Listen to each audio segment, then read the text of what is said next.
We can Cool. swear and shit, right? We can swear stuff. Yeah, welcome back to another episode of Guillen's World, the Ozzie Guillen Jr. Show combined here with our boy, our guy, somebody that I found on Instagram, really cool name, Manny Bean, Manny69, Yes, Manny sir. Santana. Welcome, Manny, What's to up, guys? the Guillen Grid. What's Thank you poppin'? for having me. Thank you for having me, brother. Well, so finally, First so podcast.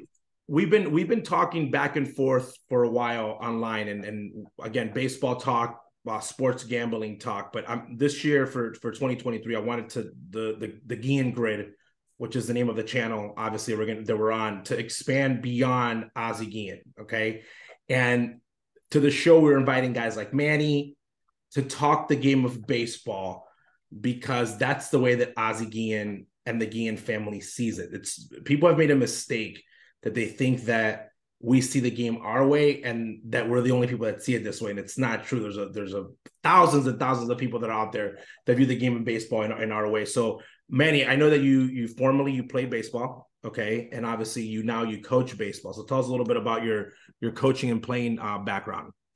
I played ever since I was 5 years old, I want to say, and just like a normal kid. Like I'm from Waukegan, Illinois, and then I moved to Kenosha when I was about 12 or 13. Kenosha, Wisconsin. I'm a Wisco boy now. Mm-hmm. Um, and we're just always playing ball. Loved watching baseball. Loved watching your pops manage the White Sox, even though I'm a Cubs fan, as you can tell.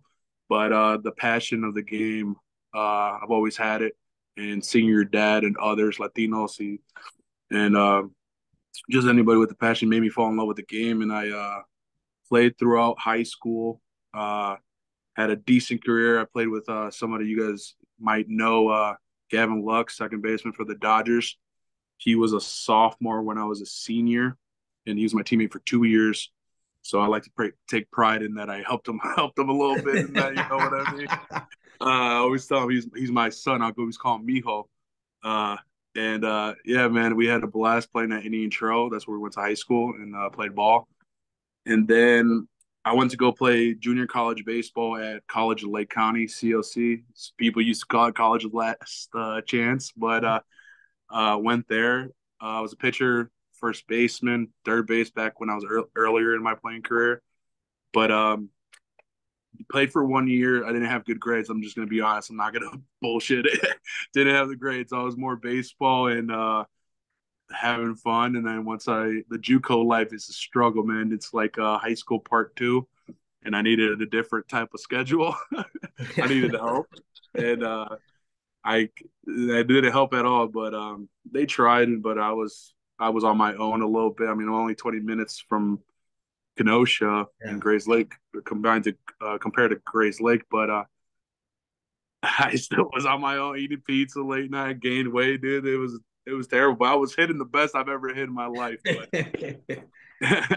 but so stopped after a year, and then I kind of stopped going to school after that, and then worked a regular job. I was working at a gas station.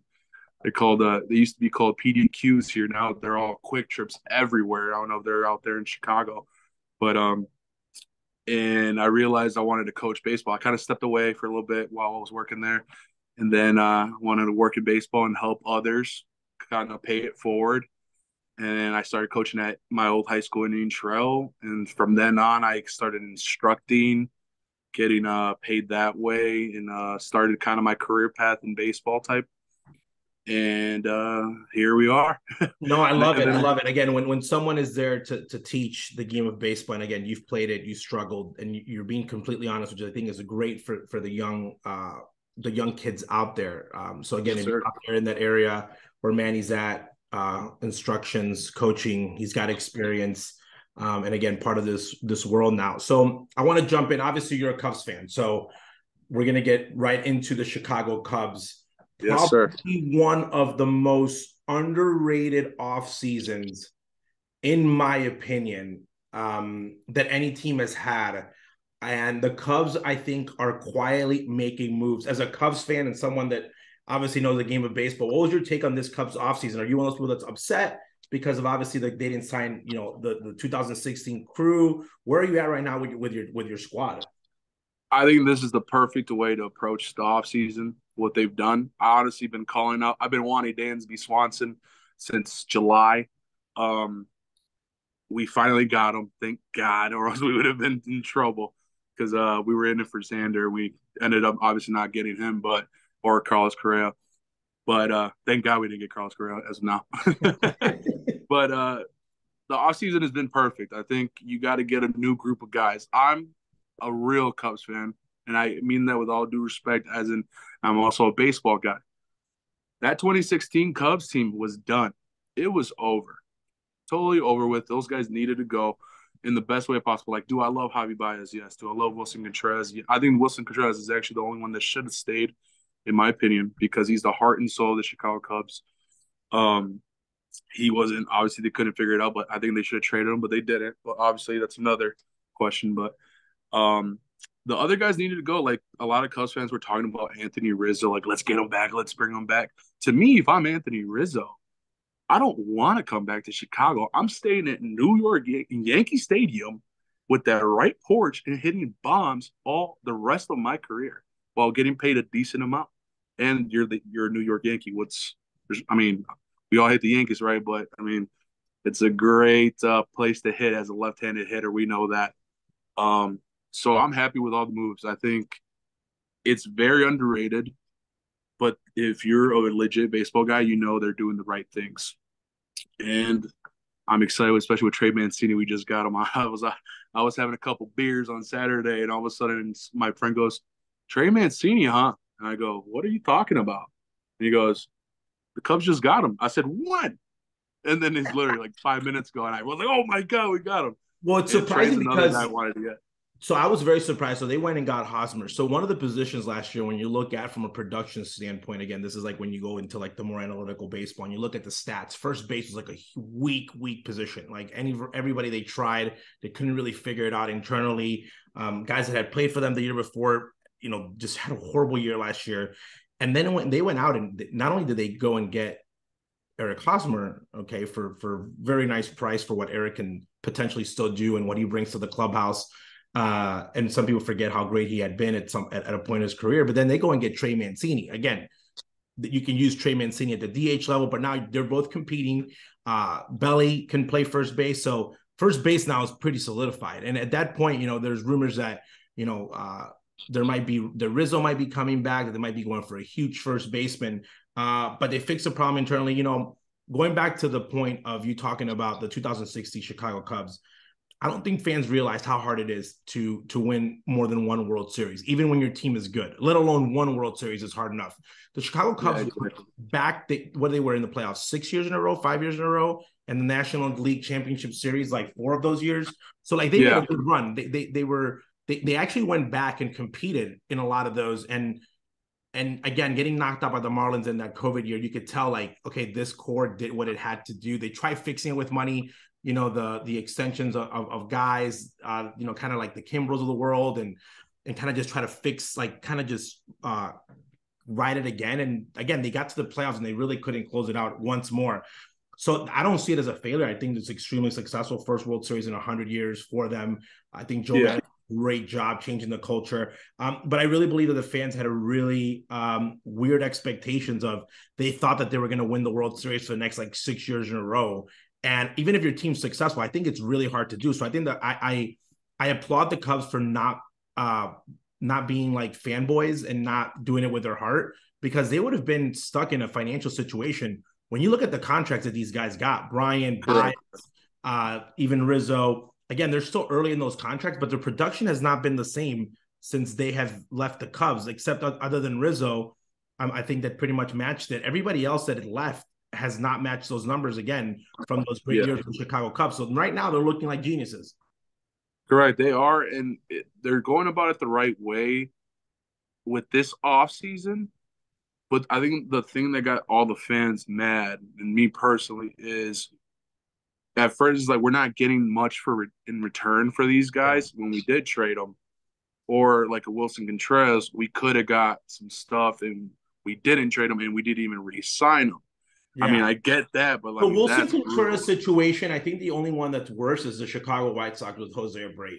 When I saw that Wilson Contreras was not being moved, I said, okay, they're not moving him because they really think that they're going to offer him something in the offseason that they know that they will land him, and they're going to make him the backbone of this team. They're going to solidify the catcher position with somebody that they know. Ross and him get along really well. The future on with Wilson Contreras moving on as the catcher, just because I thought that, again, even at the end, if you get a little bit, you could have always brought him back. And even I said, even if you do trade him, okay, you let Wilson kind of go out there and explore. You can sign him, correct? And so I was very shocked when the way that they kind of just walked away from each other on both sides of town, because I really think, even if you were asking for a lot, I think you could have gotten something in return for him, just a piece at least. Something like anything will help, because we can at least we can slide a little piece of paper and say, Wilson, we're going to trade you, but there's an offer. Teams do that all the time. Chapman got traded to the Cubs, got them a ring, and the Cubs obviously traded a couple of great pieces of prospects, but the Yankees signed Chapman again. So again, it could be done. I'm always surprised. I always make a joke. Ozzie Guillen got traded when he was a manager, and they got players for Ozzie. Not great players, at least you got bodies. And now you can trade picks, you can trade money. So I was very surprised about that. But I know we're going to be talking the whole year together. Most people that listen to the show, the first thing that they get shocked is that how open I am to Cub fans. Okay, how I don't hate Cub fans in the sense that I don't hate the Cubs. I think that the only time I ever rooted against the Cubs was if I'm betting against them, or if they were playing a team that was my dad was managing at the time. But I don't hate the Cubs at all now. I watch them now. I enjoy. Yeah, I'm the same way with the White Sox. Yeah, I enjoy 2016 to the fullest. Because I it's like people are asking me like, "Why are you so excited?" I'm like, dude, this is like, if you love baseball, no one's seen this in 100 years. Like, it's like the man landing in the moon. Like they can win another 4 World Series in a row. This is the first one. No one's ever seen this. Some people passed away like hoping that this happened in their lifetime, and I got to see it. I got to see both Chicago teams win in my lifetime. It's a very few amount of people that can say that exactly that are walking the earth. Exactly. And honestly, I'm still in shock that the Cubs won the World Series. That's why I need another ring, because I don't believe to solidify that we won in 2016. You know what? I don't believe it. Like, I was always like against curses, but I'm watching the game just before we jump into the topic, like a quick funny story, since we've never talked about this. So game 7, goes on, game starts, and Hendricks is just like, he's like lights out. Guys are like, check swing. And my wife's like, how long is this going to take? Because I'm keeping scorebook. At the time, we don't have any kids. And I'm like, I'll be up like in 2.5 hours, maximum 3. There's just like, this game's done. Like, leave them in. It's just a ceremonial situation here right now. Because I can see how uncomfortable the hitters were. And then all of a sudden, I look at the bullpen warming up, and I'm like, Joe, which again, I love Joe Madden. I'm like, Joe doing Joe, trying to distract the other team, like he's going to bring somebody in. And all of a sudden, I see him go to the mound, and I see him make the move. And I was like, wait, why is he taking him out? And he takes him out, and I'm like, oh my God. And the whole thing I'm thinking about is, if he loses this game, like he will forever, they come back, this will forever be like what's his thought process? Like, I'm trying to figure out in my head, like, what is he thinking? Why would you make this move? And I'm like trying to play it in my head. And then like Rossi comes in, and I remember there was like a wild pitch, and he couldn't block it, and he made a weird sound, and like the guy scored, and like that was like a momentum of coming back. And then in the like replay, pin drop. Yeah, I was like, dude, is this team really cursed? Because I was there for the Bartman game. Like, I was there bat boying. Like, I was there. I was there for the Dodgers game when Manny hit the home run. The quietest I've ever heard that stadium. I was there. So I've been there for Cubs situations. Like, we've clinched a lot against the Cubs, especially when Ozzie played with the Braves. But the Marlins, I was there. So I've seen the just stuff that you're like, it's unexplainable. Ground ball drops, like just weird stuff. So I'm like, is this going to happen? Like, am I going to really watch the Cubs like completely, have a debacle? And the whole time I'm thinking about like, Joe's going to get destroyed. Like, he's going to get destroyed. Again, they came back and they won. But yeah, I was like, whoa. And when that move was made, I was like, oh God, this is not good. This is not good. So to me, baseball is the most mental sport of all. You can't act like you won the championship until you won the championship. And when Joe Madden put, pretty sure it was John Lester, in for Kyle Hendricks, it was more of a like, all right, we got this. Let me get Johnny Boy an inning in the World Series, Game 7. so we can, all right, you were part of that game 7. It's like, buddy, what are you doing for the first? I mean, I'm a Hendricks 50-50. If he's good, I love him. If he's bad, I absolutely hate him. But I mean, we love him. He got a ring, so thank you. But when you do that, and Hendricks is throwing the best he's ever thrown in his whole life, and Yeah. you just take him out for just to put John Lester in. I still don't know why that move was made, and we'll analyze it. And again, I've talked to Joe's kid, and again, it's stuff managers do, and it worked out. And he got a ring, and I think he obviously one of the greatest managers to ever do it. Great guy. So that being said, though, I want to ask you about a question which is not an easy one.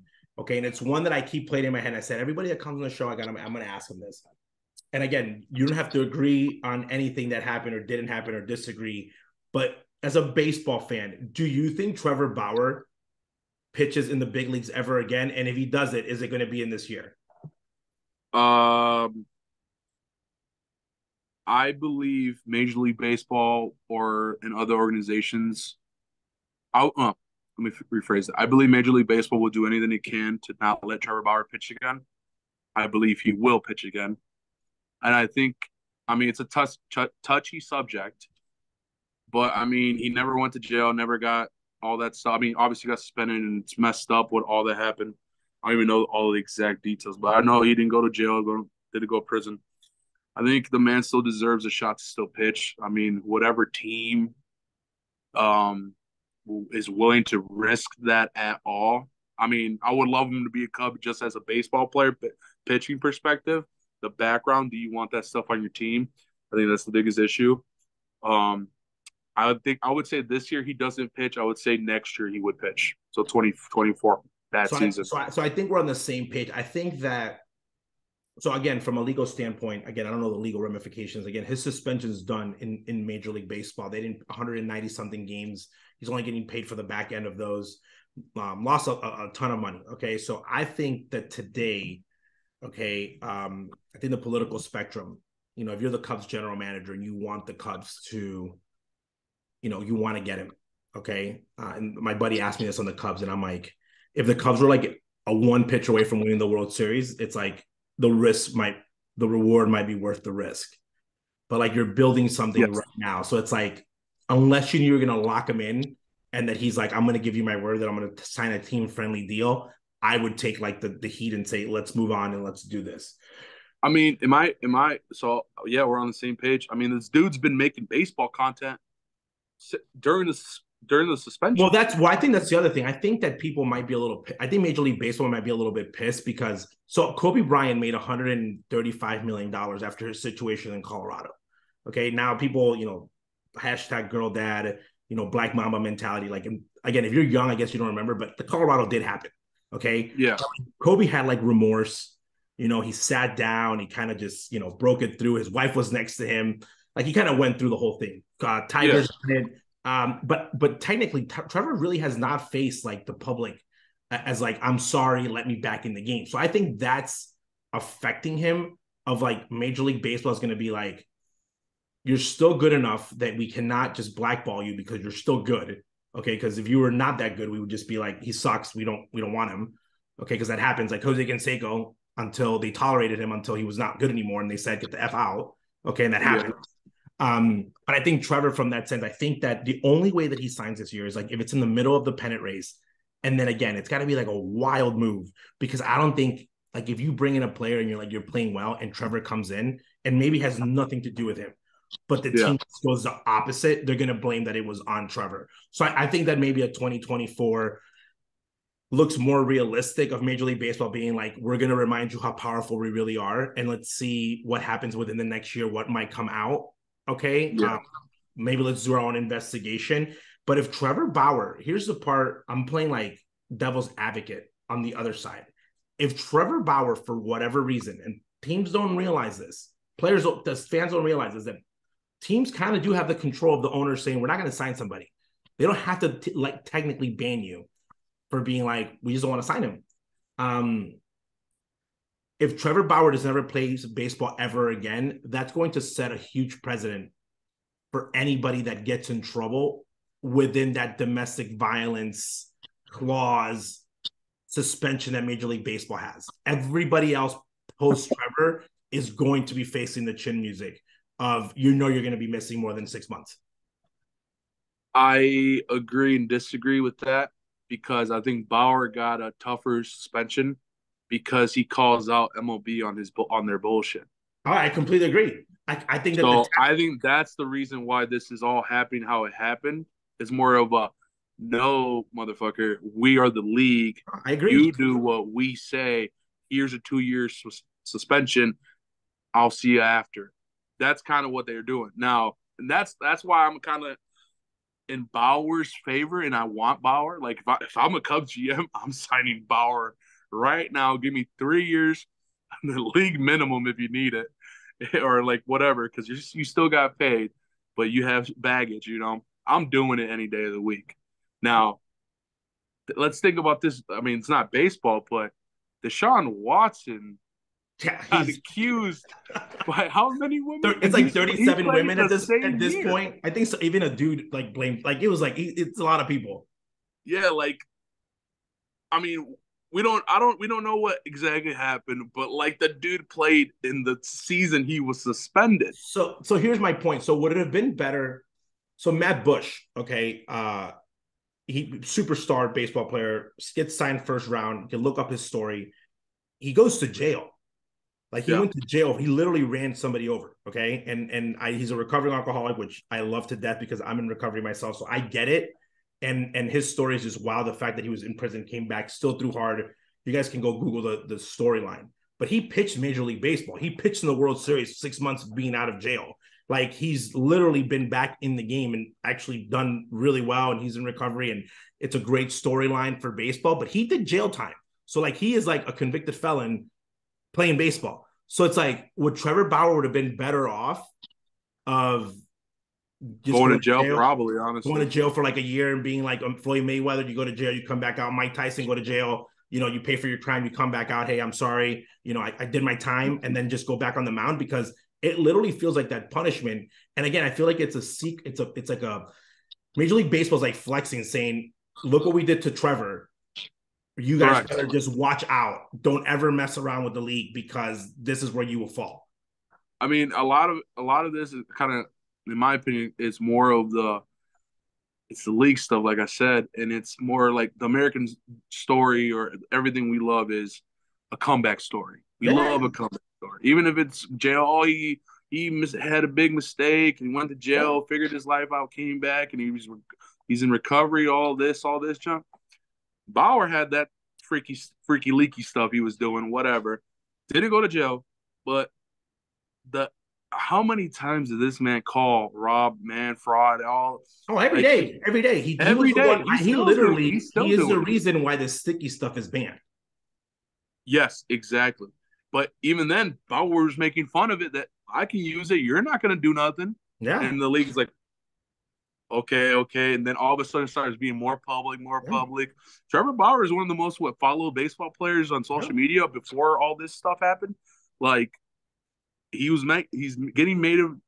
making an example out of him, but doesn't mean that he ain't gonna be him. You know what I'm saying? That's what I think. What they're really scared of is we put this punishment, and he still hasn't apologized. Correct. He's still toxic to a point, because people are like, oh, Trevor. I'm gonna be honest with you. I don't think that if Trevor and I met and hung out, I don't think that there's probably going to be things that he does, like just on his day-to-day, that I'm going to be like, he rubs me the wrong way, because I've been around players like that. I've played with players like that. I've had teammates like that, guys that are like really good players, and you're like, this guy's just a tool of a human being. But it doesn't mean that I'm not going to root for him, like when he's playing with me as a teammate. Just like there's teammates that you love and there's teammates that you hate, and it happens across. Yeah. That's where I think that fans really, I think that baseball and that political spectrum of like, well, we're going to sign this guy, we're not going to sign that part of the game has changed so much, which brings me to my final question before we wrap up today, which we're going to have to do this a lot, because I can talk to you baseball all day long. I never thought this was going to be possible. Okay. And you coach kids, and you probably have seen horrendous umps, and you probably have seen great umps, because obviously these guys are doing it out there for no money, basically. And they're huge for development, because youth baseball needs them. But Major League Baseball having robot umps in AAA, they're one step away from being in Major League Baseball. as a baseball hardcore fan, as a someone like myself that you feel like your team has been screwed at times, how do you feel about like them being this close and knowing that Rod Manfred has done wilder things and saying, you know what, I'm implementing them? I think the robot it's ridiculous just because I don't think your father would be who he is if it wasn't for umpires missing calls or strikes, balls, whatever, arguing the strike zone. I mean, it's part of the game. It's the beauty in the game. Umpires are human. The baseball players are humans. Everyone's gonna make mistakes, and I love the old school way, but I don't think what we will lose is those arguments with the umpires. I think, and that's what I will miss. It sucks that's gonna happen, but I mean, it could benefit in like tough situations. Like they showed, who was it in Arizona Fall League this year? Jose Dominguez. He challenged a call and he got a walk. Yeah. And now that's Arizona Fall League, and especially us as betting men, you're gonna tell me that we can challenge a call and this is gonna change the whole game? I mean, maybe it's a good thing, maybe it's a bad thing. I mean, it's a bad for the purists because I mean, don't get me wrong, I 100% don't like it, but it's gonna be crazy entertainment, and this is an entertainment industry as much as it sucks. So I think it's crazy. It sucks, but it might be kind of crazy way to end games, man. Imagine a borderline call and to save the game. I'm going to be honest with you. So there's because I really wanted to touch on this, and we're going to touch on it during the rest of the season. But number one, I think that you cannot take out the human element because I feel like that's entertainment. And as a coach, I don't think people realize how much communication there is between coaches and umpires. Not always negative. You're asking them where the zone is. You know, you're making moves based on that. It's part of the game. You go to the stadium, you're hearing the manager, the skipper kind of talk to the umpire, good or bad. Ozzie was one that obviously he had his encounters, not as many times as people thought, but you know, he would often challenge the zone and whatnot. But it was fun. You know, people were entertained. So I think that from that sense, when people are talking about, they need to keep the umpire, like meaning if they're going to bring the robot ump, it's going to be more of a challenge. So like you get like 6 challenges from a pitch standpoint. You get 3. Okay. And if you get one right, you get to keep it. And you get to challenge in any count. That I can see moving forward, but I cannot see them taking away a part of just removing the human element, because then with that, it's like you're really watching cricket at that point. They just really want to be like, guy throws, a guy hits, and you know, you hit the ball, home run. So that's literally what sometimes it feels like when you're watching the game. So at first I was like, I mean, what if the system goes down? What if that's the other thing. Down? People think like, I'm thinking about like Latin America, you know, even here, like if the umpire goes down, like the system goes down, like do you go back and bring like the regular umpire? You know, we've had scandals of, you know, stealing signs. We already know that. So like, do you just shut down a system and say, we're not going to have this system today? It's not going to work. Yeah. Wait, so when they do it, they don't have an umpire behind the catcher? They do right now. They do right now, but it's like I would say that's the best way to do it. That is the best way to do it. It's just like you're second guessing. So again, I have to do more research on this because it's always been like, I don't really worry about it. It's in the minor leagues. It's never going to come up. It's dumb. Yeah. But again, I think this is to end it on this. I think one of the things they need to do is that we know who the bad umpires are. I think that social media and TV needs to start talking more about the good umpires, because I think the worst thing in TV is like that little box, because that box does not represent the right strike zone from the angles. TV, everybody's at home like, that's a strike. It's like, no, it's not.